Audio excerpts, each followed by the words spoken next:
Hi, this is Aaron Eisberg Nog from Star Trek Deep Space Nine, and you're listening to Beyond Trek. You can follow them on Twitter at Beyond Trek Pod and on Facebook at Beyond Trek Productions. Thanks for tuning in, and may the Great River provide. This is Beyond Trek Podcast, your source for Star Trek on social media and around the web. I'm Big J. I'm Watney. And I'm Dag, the Trivia Master. You can find us on Facebook at Beyond Trek Podcast and on Twitter at Beyond Trek Pod.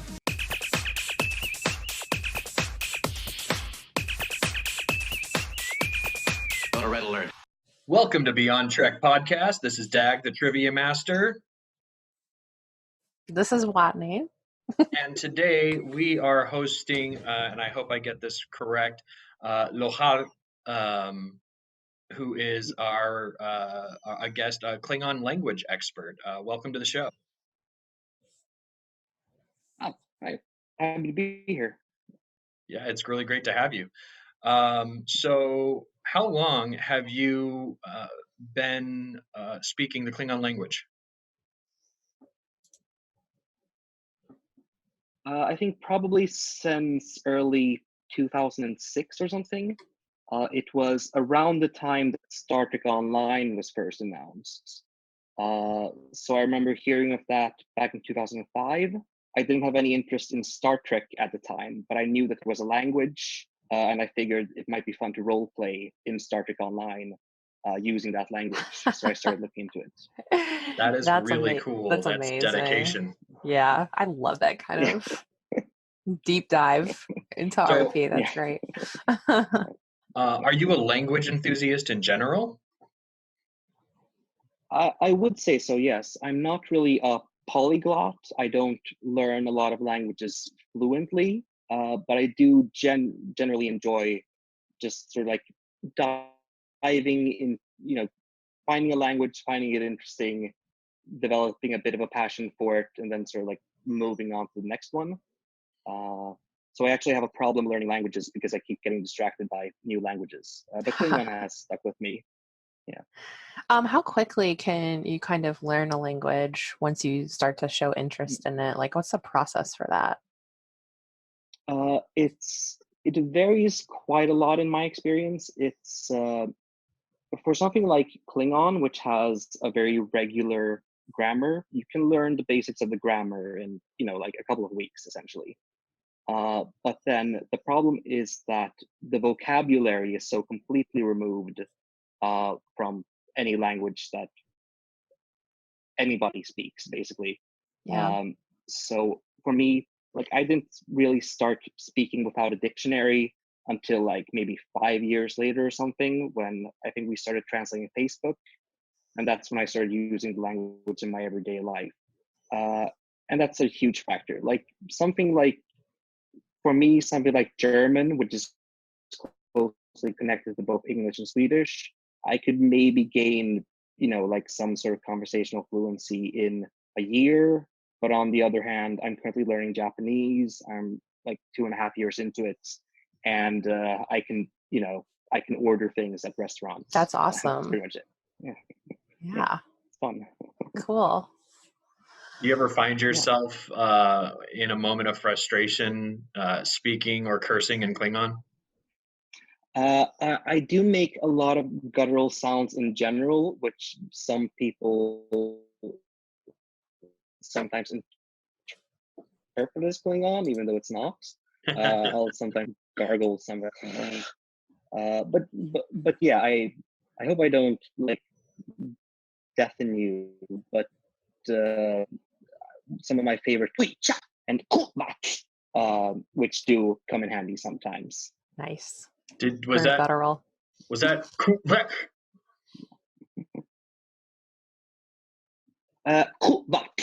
okay? So it's that nice little Klingon sound at the end. Yeah. In 1990, I think it was 1996, Mark Okrand published the Klingon dictionary, and I got the audiobook. And Nice. I went through it a couple of times, and even though I can't pronounce it right, that is really the only thing that stuck. Yeah. But sometimes my cats will frustrate me, and I'll say something like And Yeah. I don't even know if that's pronounced right, but it means where do you keep the That chocolate? sounds good. Yeah. Yeah, it sounds good. Sounds like something Troy would need to know. Maybe that's why she dated Worf. Yeah.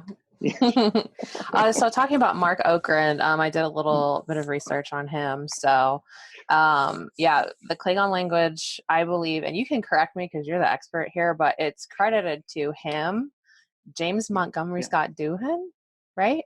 Yes. And then John Poville, which I haven't looked into him Yeah. a whole lot, but Right. I believe that it was created for Star Trek II: Wrath of Khan, It's like maybe formalized then.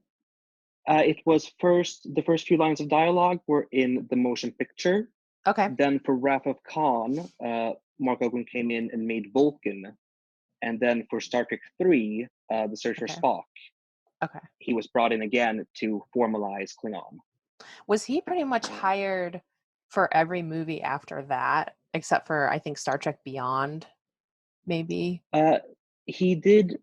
He's worked also on Star Trek 5, 6, 11, just the deleted scenes, I think, and then Into Darkness and Beyond as well. Okay. And Cool. in Star Trek Yeah, 2009, so actually a there's lot of the stuff in between that. Yeah. Yeah. there is that Yeah, dialogue yeah, exactly. exchange with Uhura in Star Trek 2009. I think that's 20. Oh no, you're right. It's Into Darkness. What I am I think. thinking? Yeah. Yeah. Because it's all dark. 2009 is in the deleted scenes. Right. But yeah, that scene was great. The Zoe deleted Saldana Uhura, I'd is say. really great. She's actually a bit better than the Klingon. Yeah. Yeah. So But yeah. the KLI, Klingon Language Institute. Yes. I was reading, and you guys are running projects including translating the Bible and Shakespeare into Klingon. Is that true? That's pretty awesome. Yeah, let's see here. The Bible translation project is, I think somebody's trying to get it back started again. I believe it fell apart in part just because it's such a huge project, and back when it started, a lot of the vocabulary wasn't really there yet, Mhm. but also over disagreements over which language to use as the source. Like, do you use Hebrew, Greek, Aramaic? Right, all the and like, versions. Yeah. yeah, and the people translating it were like sort of passionate for their own version of it. Shakespeare similarly is, I don't think that there's really a concerted effort, but sometimes people start translating something and then they just can't stop, and then like 10 years later, They can't stop. they're like, yeah, exactly. And they're like, can I please publish this just so I can claim that I've done something with my time? Yeah, that's Uh, awesome. but mostly it's individual scenes and stuff. Like I did a scene from Romeo and Juliet recently, That's and other awesome. people have done the same scene. Yeah, Yeah. it's a lot of fun. Yeah. Do you have a favorite bit of dialogue from that scene that you'd like to share with us? Ooh, I'm not certain that I have it handy right now. I do remember that let's see here. Oh no, I'm confusing it with Ivanhoe. Those are basically the same thing. They both star the woman who played Juliet and Rebecca. But anyhow, I mostly remember getting frustrated over the fact that Shakespeare couldn't be faithful to his own like meter. There were a lot of like What places is where it? he messed up the Iambic meter, and I was like, pentameter? Is that yeah, the? exactly. Yeah. But he cheats a lot, and I was like, no, I'm not gonna be lazy like I'm gonna be Shakespeare better here. than Shakespeare. Yeah, He just exactly. puts an Yeah. apostrophe in the place of a syllable so he doesn't have to pronounce it. Yeah, exactly. Yeah, pretty much. Yeah. And I'm like, but this doesn't match the original. I'm like, oh, it's because Shakespeare was just a hack.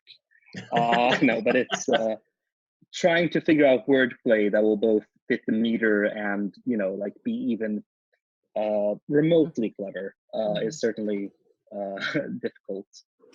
So I've read yeah. that.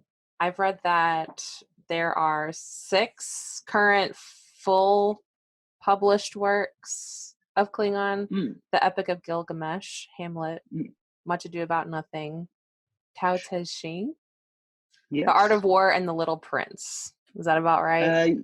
That sounds about right. Those are the ones that I can think of as well. Yeah. And were those all published through the KLI? I believe all of them except The Little Prince. I'm not entirely certain.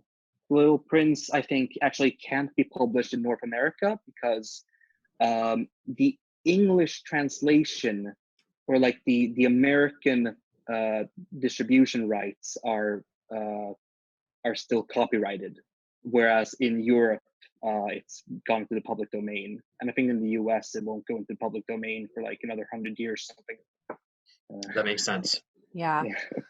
So, and the KLI has like what, we here at Beyond Trek Productions believe is the golden key, which is trademarks for Star Trek Yes. and Klingon from CBS. Yes.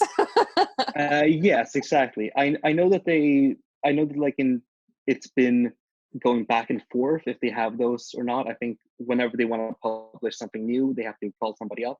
Mhm. But I do believe that like at the latest update, they had those distribution rights.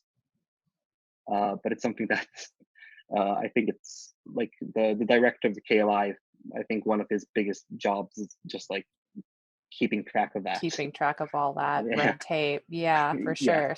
So as of Yeah. 1996, which is quite dated information, I read that there's a dozen fluent speakers. Has that Yeah. updated at all? Are there any new numbers on that? It's always very difficult to get an exact estimate.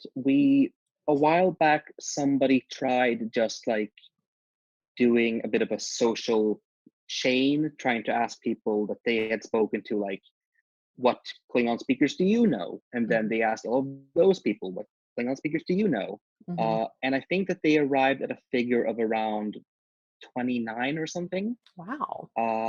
And I would say probably, like, if we're being generous in terms of actually speaking like without a dictionary, I could imagine maybe up to twice that number, like just people who have reached a degree of fluency but just not gotten in contact with the community yet. Okay. But then in terms of people who can communicate well in writing, maybe need a bit of extra time to think, maybe need to look up like a few words here and there, I'd say there's probably 100 or something, probably 1,000 who, with quite extensive use of the dictionary, they just understand the basic structure of the language well enough that they can write fairly complex texts. But yeah, in terms of like just sitting down and speaking, I'd say probably 25 to 50 people is a good estimate. Okay. Yeah, and I think like obviously it's a language created for a science fiction show, and so you probably have a lot of words that are related to starship mechanics and things like that. So I would think being fluent in it, speaking, like it's probably quite centered on that. Is that correct? Originally, that was very much the case. But the thing is that, like, when the original books were published, it was a lot of things. Like, if it was mentioned in the movies, then there was a word for it. If it wasn't mentioned in the movies, there wasn't. Yeah, I would imagine that's like the first thing that you do is like translate what's in. Yeah, exactly. Yeah. And he also translated, like, even if a line was supposed to be in English, Mark Oakland still translated it in case somebody like on the set just said, "Hey, translate this," so that he had that ready. Yeah. But since then, a lot of the language evolution takes place through wish lists sent to Mark Oakland through the KLI or just for the sake of various projects. And for those, most of it is actually not related to Star Trek at all, or just has sort of like a vague connection to Star Trek. So there's a lot of people just wondering, like, how do I talk about my job? How do I talk about body parts and stuff like that? And like, I have this really niche interest. How do I do that? And we have,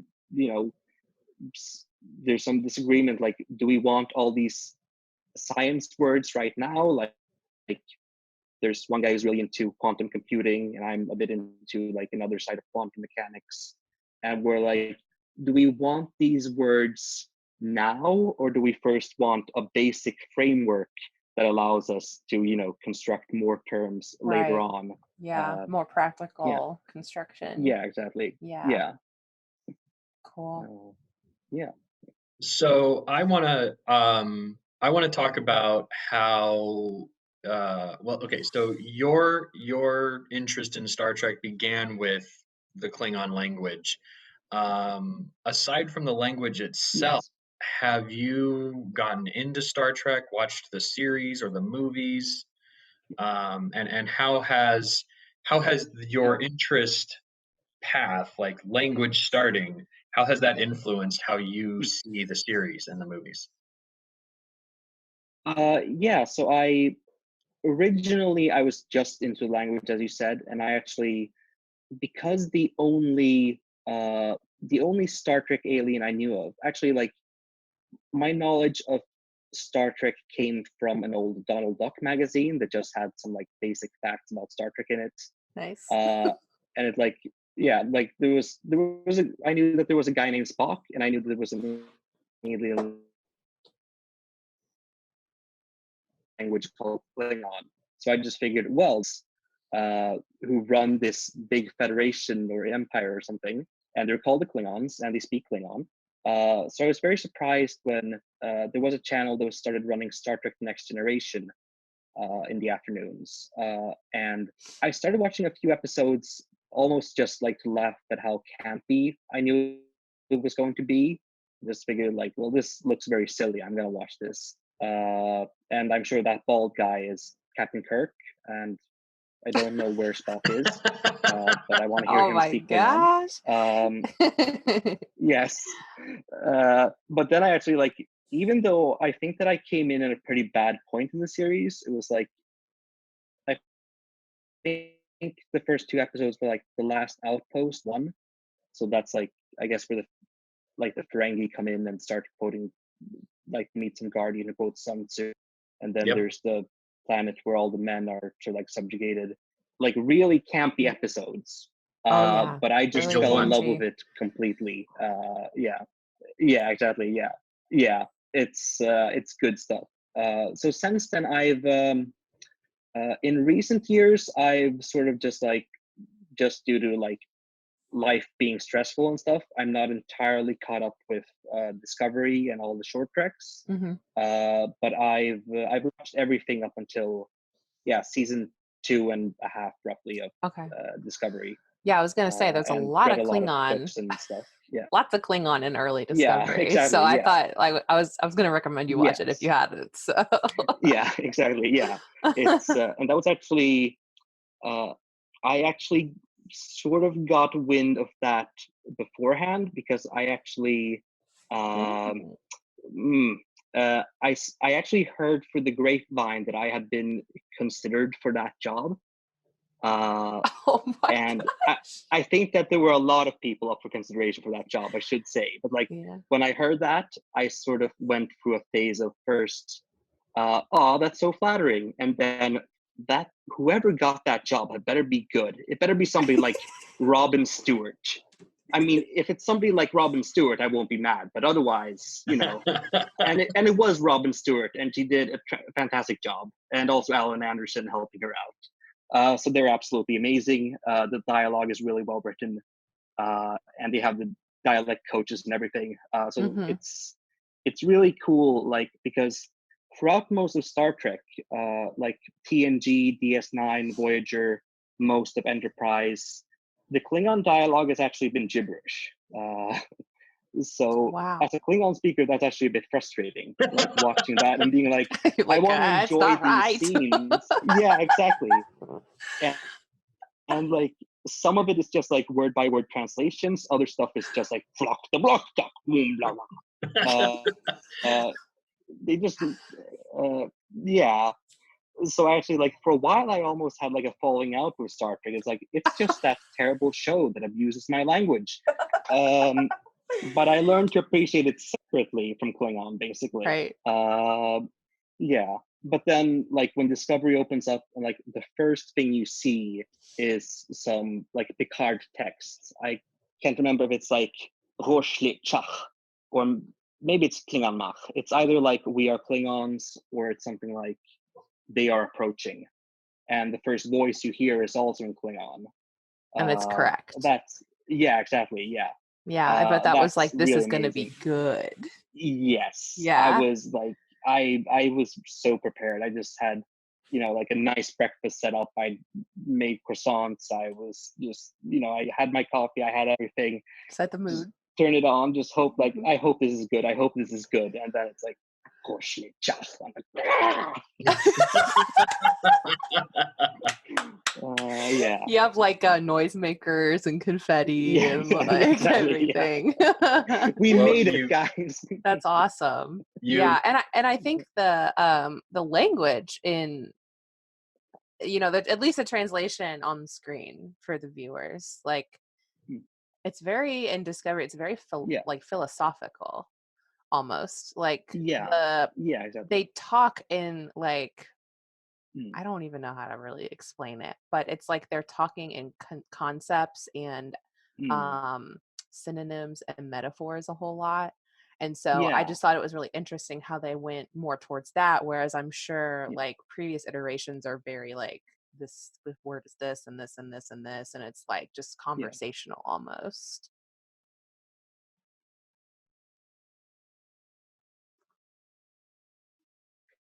Yeah, I think that's true. Like in the movies that actually have decent Klingon dialogue, the Klingons have always been either enemies or almost enemies. A lot of it has been like, attack now, enter, turn on the device, enter an inverse. Whereas now it's more like, hey, you're shunted from your roots because you look different, and now you shall enter a new unity with us. Stuff like that. And it is really cool seeing that sort of take on a new life, and seeing a lot of like words that originated sort of like from these requests to Mark Okrand, ones that had never been used in Star Trek before, finally getting a life on set, going from what Klingon speakers consider canon to what most Star Trek fans consider canon. It was a really cool thing to see. I think that's really cool, and you've just really revitalized Discovery for me, because I'm a lifelong Trekkie, and I was really disappointed when they showed the redesign of the Klingon facial, makeup and stuff like that. And the language didn't sound right to me, but it's nice to hear that it actually is right now, and it wasn't right before. Right. Yeah. They did that work. Yeah. We appreciate that they did that work. Yeah. Yes. Exactly. Yeah. It's very much. I mean, I do think it's very valid to just say, like, it doesn't click for a lot of people, and I think that's completely valid. I also had my reaction to like a lot of the makeup changes, and also they have this little sound effect that they add to simulate them having, I think it's like 2 larynxes or something, that muddies things up a bit. But if you think of one thing that people have reacted to is that they talk really slow and like choppy. And if you go back to Star Trek the Motion Picture and The Search for Spock, that does actually sound a lot like, the original Klingon dialogue. But as you say, like, if you think of Gowron, for instance, who I absolutely love, I don't care that his Klingon is not correct. He still sounds awesome. As far as I'm concerned, whatever Gowron says is also correct. It's just a completely different language from what I'm used to.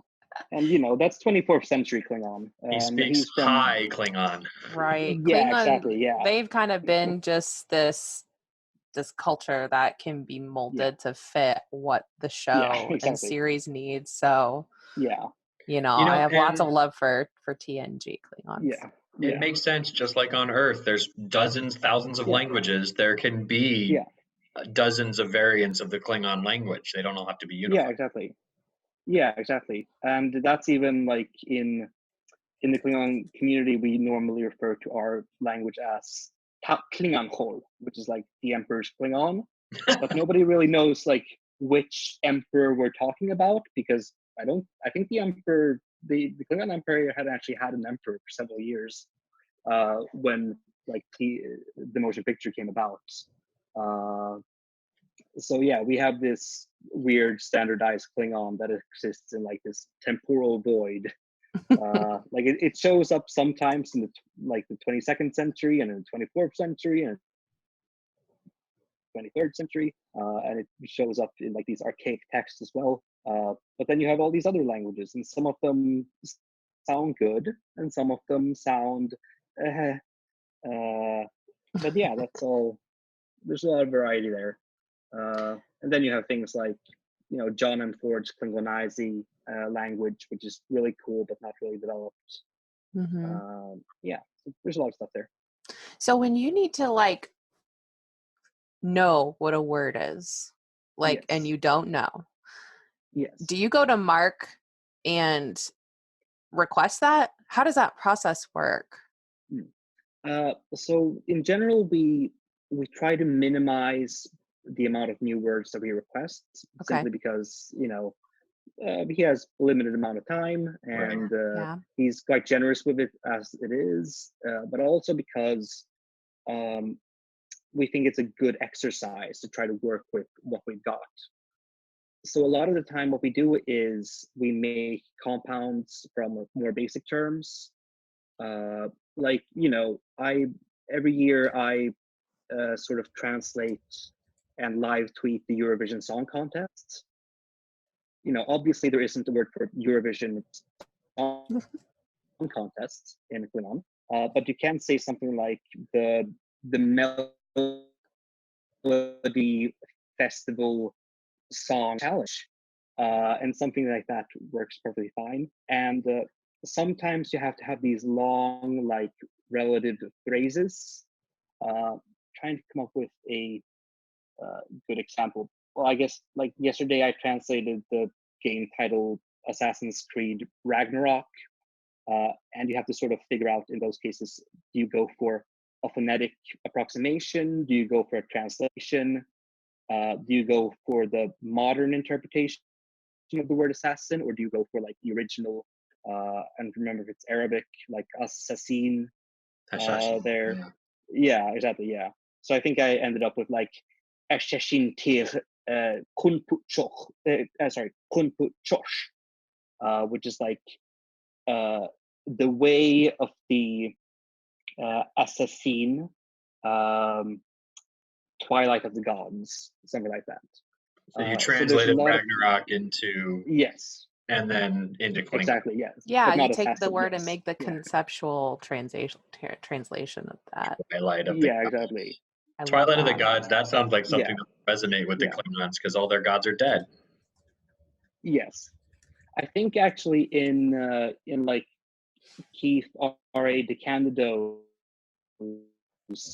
the Klingon Art of War, I believe that he actually has some reference there to a book called Kunpuchosh, which is Twilight of the Gods. So that's probably a reference to, it sounds like something he would like. Yeah, all the gods die and a couple of humanoids survive. Yeah. And Baldur. Yeah. So my knowledge of like learning language is once you hit a certain age, like 12-ish, it becomes a lot harder to learn. Yeah. So I read about this guy who taught his son to speak Klingon, and he would answer his father in Klingon, but his mother in English. And he had like perfect pronunciation. Yeah. He eventually stopped answering in Klingon, but so I would think like it would be easier for people who are younger to like pick up these IP languages as well. So I could just imagine that kid in like the 6th grade responding to his teacher in Klingon, and teacher's like, "What?" Yeah. And he's like, "All right, I'm never speaking Klingon again." Got it. Yeah, exactly. And I think that's sort of what happens with children. Children are really good at figuring out like what knowledge they want or what knowledge they don't want, or like what they feel is a waste of energy and what they want to spend it on instead. Mhm. So this kid pretty much figured out that like, well, I know that my dad speaks English because he speaks English with other people, and I already speak English with everybody else. I can just speak English with him, and I'm not going to bother with this, dad language. Yeah. The dad Although I do think that, language. yeah, Because instead of it a lot being of the reason why cool, my children learn peers think language it's so well. weird. Yeah, exactly. Yeah. Although this I guy think we lost your audio there.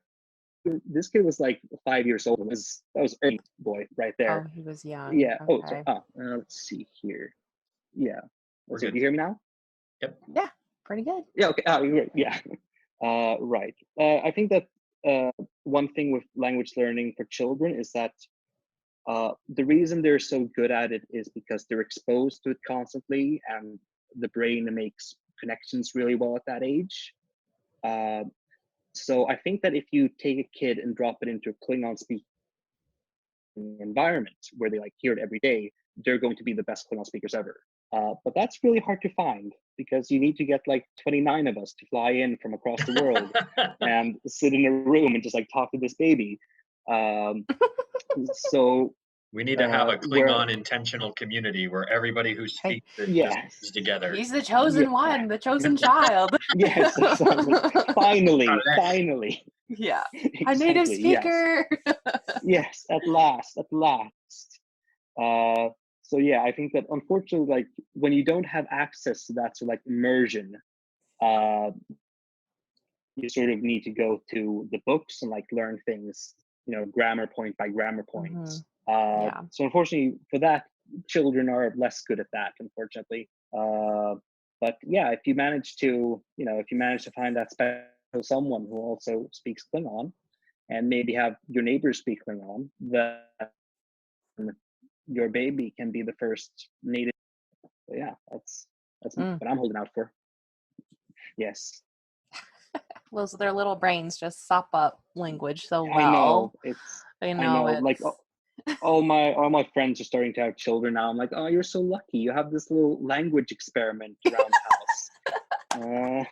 So I don't know if this what I'm about to mention has made it through Yeah. the Klingon circles and people talk about Mm. it, but I remember being in a hotel in like 98, 99. Mm. That's the 20th century for you newer listeners. Wow. Uh, and there was a news report and it had the Mm. Klingon logo and the Starfleet Delta, and I'm like, why is Star Right. Trek in the news? And apparently, um, a facility Mm. for I guess it was like an asylum. Yeah. Um, an entire wing of the asylum had adopted Klingon and refused to speak to their medical practitioners and therapists in any other language. So they were actually actively seeking employment of a social worker or Yeah. therapist who could speak Klingon. I know. I thought it was the I've coolest thing heard. ever. It's sort of It is, unfortunately, it's partially true, but it's one of Okay. those things that starts out as like a small news story, and then like Mhm. it gains new details and needs consecutive reporting. So you So have heard about from this. Yes, and I believe it was like a mental facility in Oregon, Yep. and they had a list of languages that they might need a translator for at some point in the future, and so they should do the work ahead of time to find somebody who could help them out when that need arose. Uh, and Klingon was like on that list of languages, and like a news reporter got wind of it, and then it sort of Oh. spiraled to, oh, they already have a Klingon translator. There are several patients who don't speak anything but Klingon. Oh no, Yeah, fake news. yes, I know, right? It's Love a good story, man. Is there, yeah, I know, but can you yeah. say fake news in Klingon?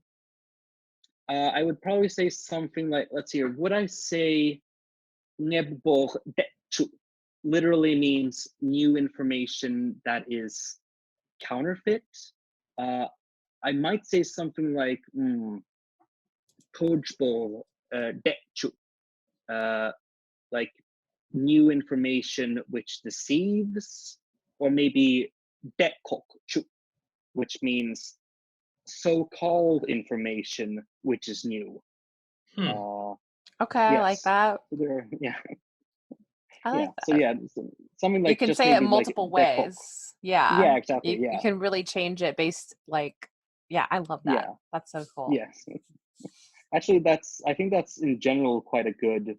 I think that's a good sort of reason a good motivation to learn multiple languages is that sometimes when somebody makes an argument, uh, a good way to check if it's actually a good argument, like not in a conclusive way in any way, but just like try translating the argument and see if it makes sense in another language.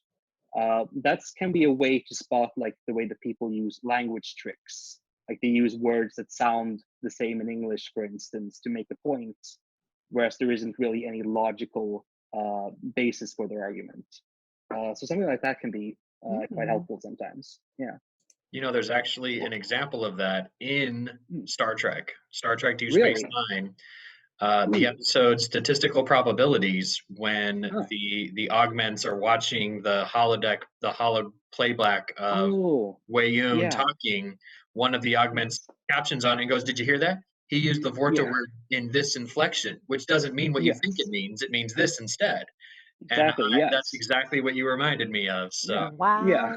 oh, that's cool. That is, yeah, that was a great scene. Yeah. A great episode in general.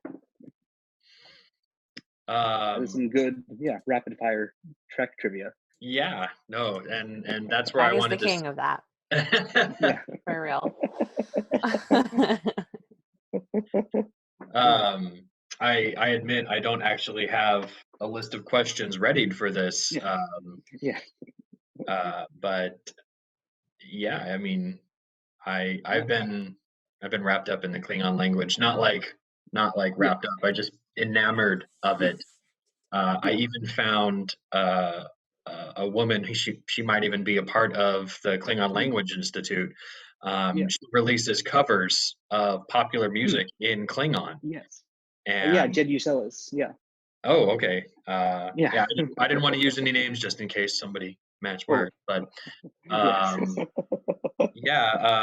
her handle on Twitter is Klingon Pop Warrior, and I actually downloaded one of her albums because I'm addicted to the song "Don't Stop Believing," and she performs it on the Star Trek cruises, and it's amazing. Oh yeah. Yeah, she's amazing. It's been really fun actually watching sort of like her journey, because she started out as she was an actress in a Klingon Christmas Carol, which is like this play that's put on. I'm geeking out. I'm geeking out. That's awesome. 'Tis the season. Did we lose our guest? I think in Chicago and maybe a few other things sort of did this by Sixpence None the Richer for the what's it called, like the improvised Star Trek podcast or whatever. And that caught on, and she was like, I can make something of this. She was a member of improvised Star Trek? I don't think she was a regular member. I think that she did, like, there was a scene where it was like a romantic scene in the Klingon restaurant, and they wanted some background music, and they sort of went all out and just said, like, my okay, God. Yeah, we need to actually translate this. Yeah, I follow them on Facebook. Kiss Me by Sixpence None the Richer. Yeah, it's. Man, I'm telling you, nerds sometimes are amazing. You guys make it happen. Let me tell you, you make it happen. Yeah, she's amazing, and like the amount of work she's put into, like, just doing this in a way that's legal for one thing, and also like well produced and everything, with professionally made arrangements and getting all the distribution rights and stuff like that. And actually, I sort of accidentally got involved in that project as well, because one night somebody sent an email to the Klingon Language Institute's mailing list and just said, like, hey, what would "Let It Go" sound like in Klingon? And it was like a Friday or Saturday night, so I guess I didn't have anything better to do. And I just sat up until like 5 a.m. and just translated that. And then while she was putting together this album, somebody mentioned on Facebook, like, hey, you should include Let It Go. And she was like, yeah, sure, if I can find a translation of it. And somebody said, well, actually, there is one. Somebody wrote it last week. Actually. Yes. And she recorded it. And then she got a letter from Disney. And she thought, oh my God, oh no, oh no, oh It's a cease no. and desist. We're done. Yeah, exactly. Yes. And she's like, she was so certain, like, I did all the work, I got all the rights, this was completely legal, but they're gonna send a team of lawyers after me and I'm screwed. And then they said, like, congratulations on your new album. We would like to make this the 47th official translation of Let It Go. Could you send us a copy of the album and the lyrics so we can put it in our vault? I just want to clarify, you wrote the lyrics that were performed that are now enshrined in Disney's official translations for Let It Go by Elsa. Yes. Jay didn't tell me we were having royalty on this show. Yay!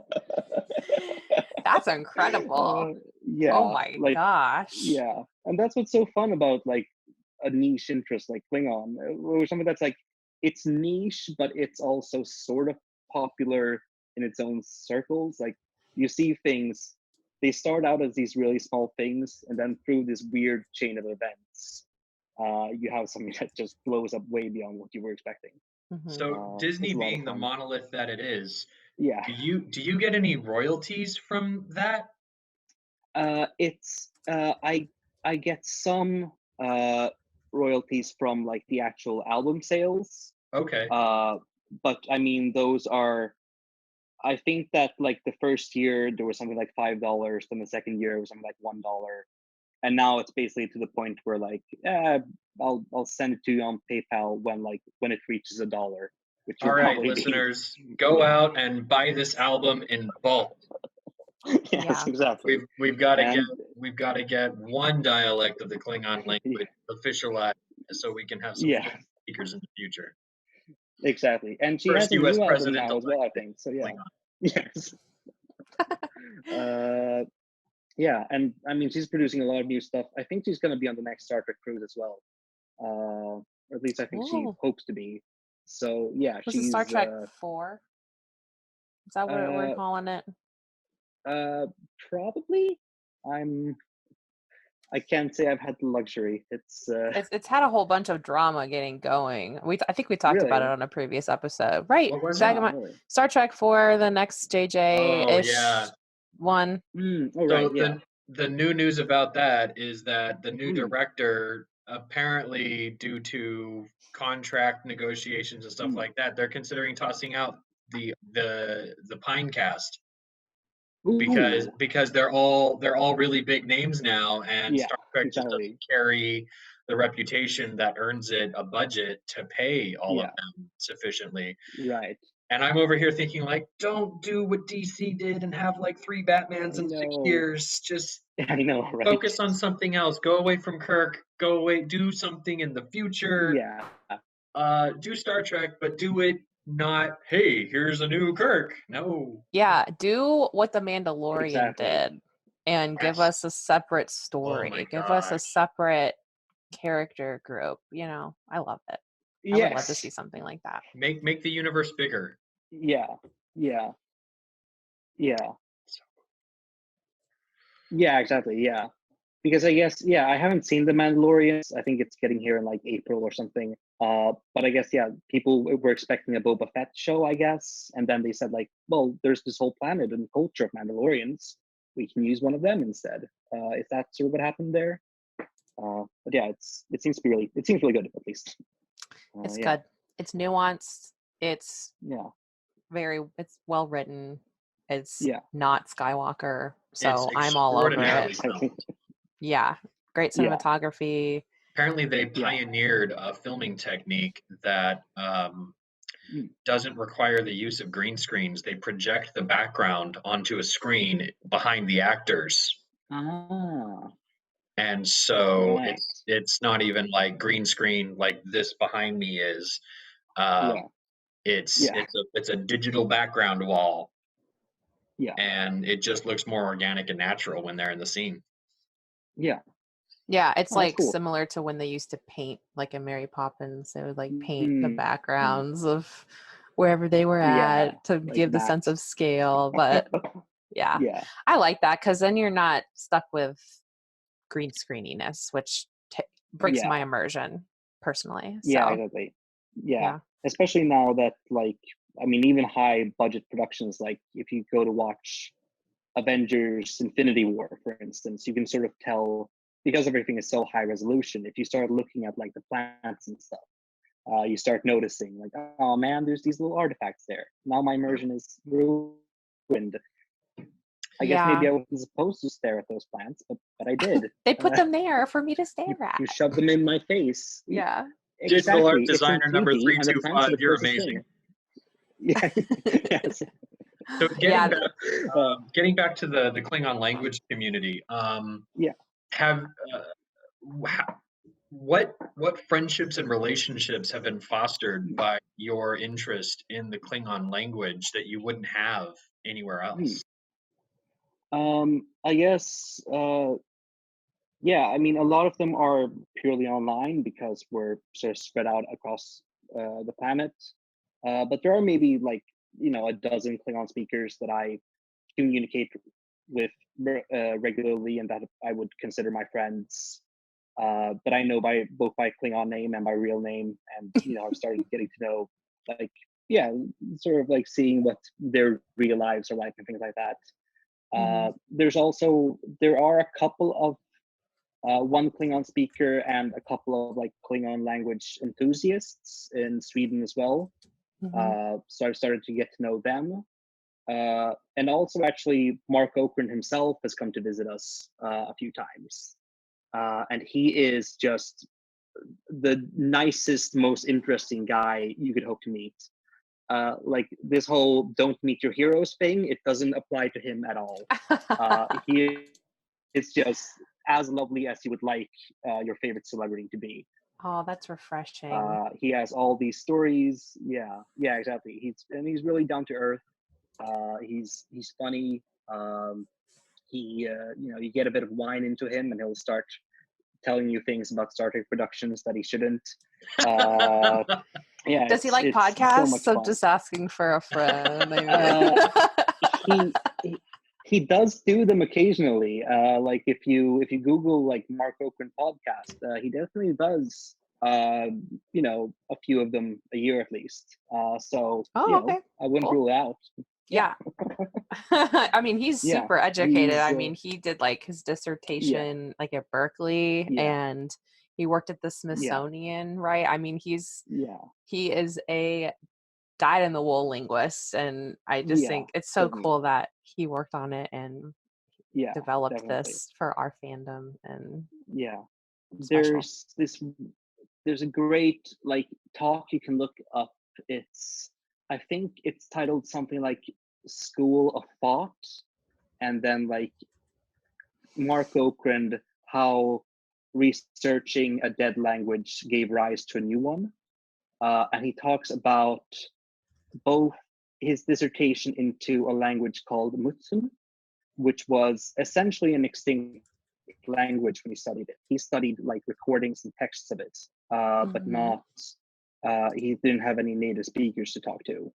Where was the language originated? In I think North America, like California, thereabouts. So it was like a First Nations language? Yeah, exactly. Yeah, like an Ohlone language, I think. And but actually, in recent years, they've actually used the dissertation that he wrote together with some other dissertations on language, and sort of revitalized the language.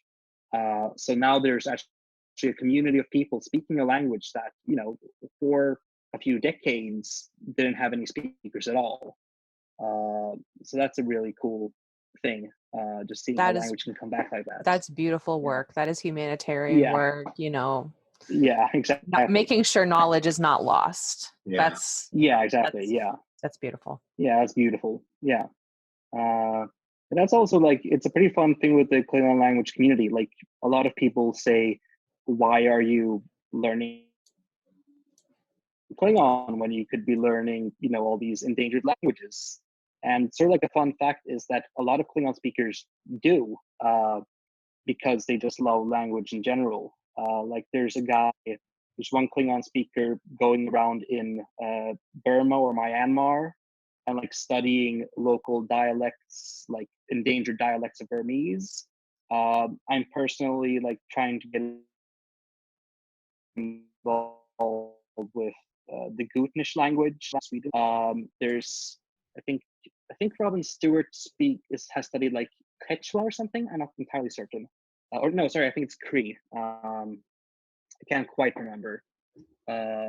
But yeah, and it's always fun to sort of like see if you can connect those two interests with each other. Like sometimes using Klingon to spread information about an endangered language, for instance. Like I'll sometimes translate Sami texts into Klingon just to like get my followers on Twitter and stuff to sort of look at them and be like, hey, this language still exists. Let's keep it that way. Yeah, so that's using the Star Trek fan base to foster awareness of exactly that kind of information. Yeah, I love that. Yeah. Because if there's anything that Star Trek fandom is, is keyed in on, it's what's going on, what is the community doing. We're very community oriented, so yes, definitely. Yeah, a lot of fun.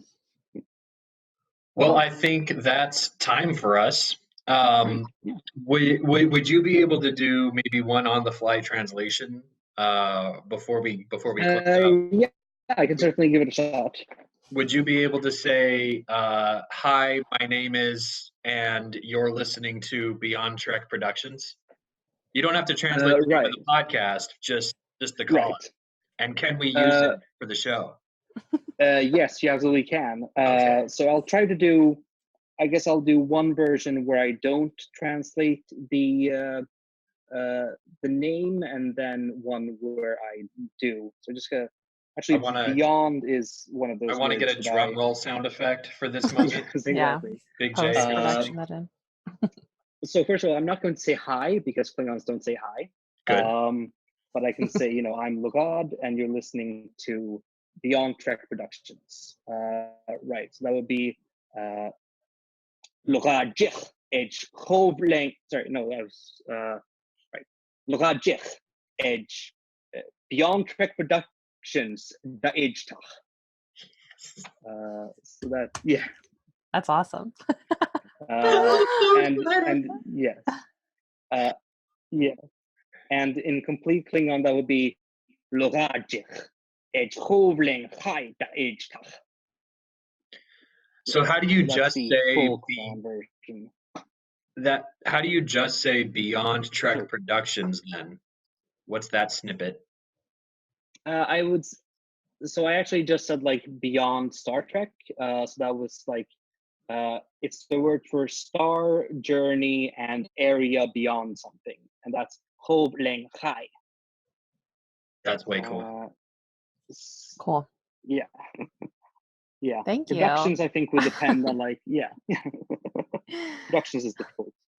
Depends on what kind of productions they are. It's one of those difficult, thorny translation issues. Mm-hmm. Yeah.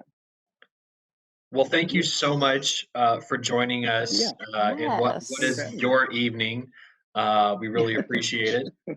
Yeah, it was an absolute delight to talk to you, and really nice talking to you too. Yeah, learn what you're up to, what the community's up to, and see that it's still chugging along beautifully, and even gaining fluent speakers. So I love to hear that.